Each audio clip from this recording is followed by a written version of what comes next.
The only thing I would maybe disagree, and I mean this really, I don't play these academic games, you know, and I don't know how it is here, but in the UK, if you say, I totally agree with you, I just would put slightly a different accent. It means you're a total idiot or something like that, no? I really mean it, that I slightly disagree with that when you say the place of God reoccupied by man, where this kind of, again, Feuerbach-related humanism, and here I'm very critical of Marxism, is precisely what I want to avoid.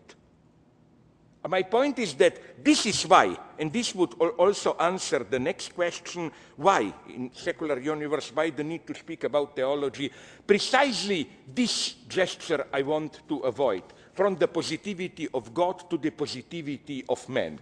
I want something like a desperate, impotent, split in himself, God, relating to no less desperate split in itself, whatever you put it, human being. And this is the Chesterton that I refer to. I tend to accept that criticism, but just I would like to state my point, where I would have developed it. You know that the quote from Chesterton that I refer to in almost all my books is from his Orthodoxy, where in a wonderful way he says something breathtaking. He says that in all other religions you of course have, they relate to the non-believers, people who don't believe in God.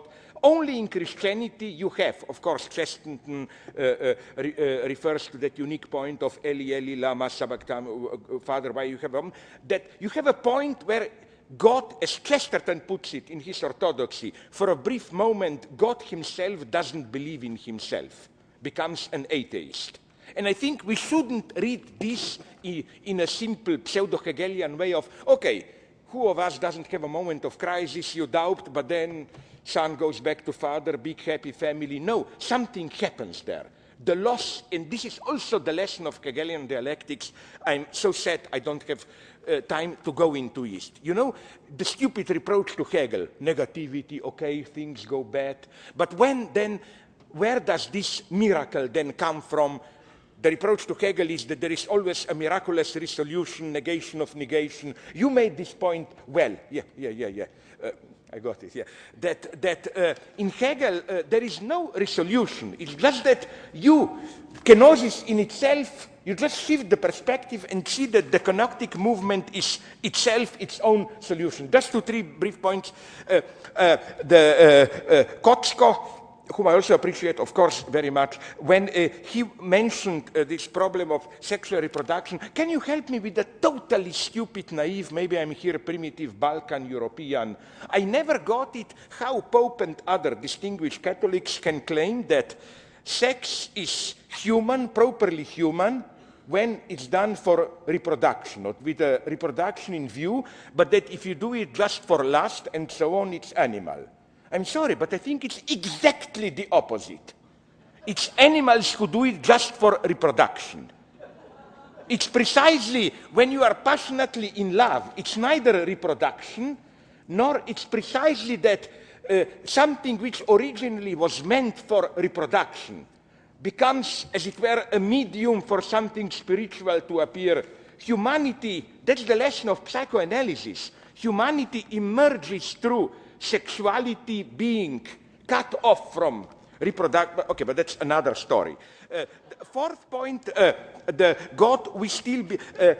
You know, again, my point would have been that don't buy this bullshit that we don't believe today.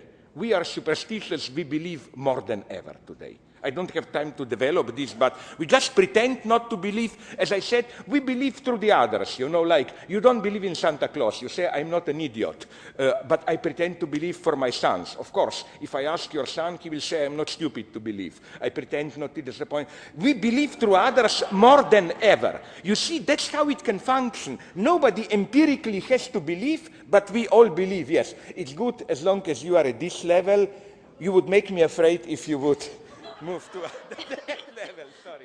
That's the last one.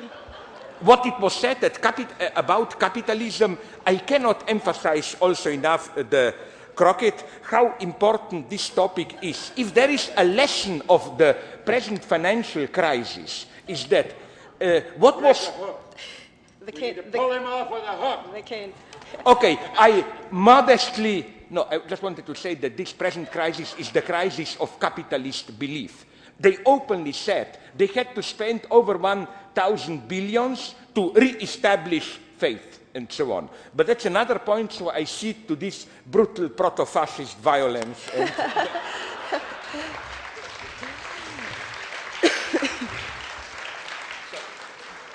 I suggest that the faithful remnant may remain and talk amongst ourselves, and those who want to formally end the session, the doors are that way. Thank you for coming.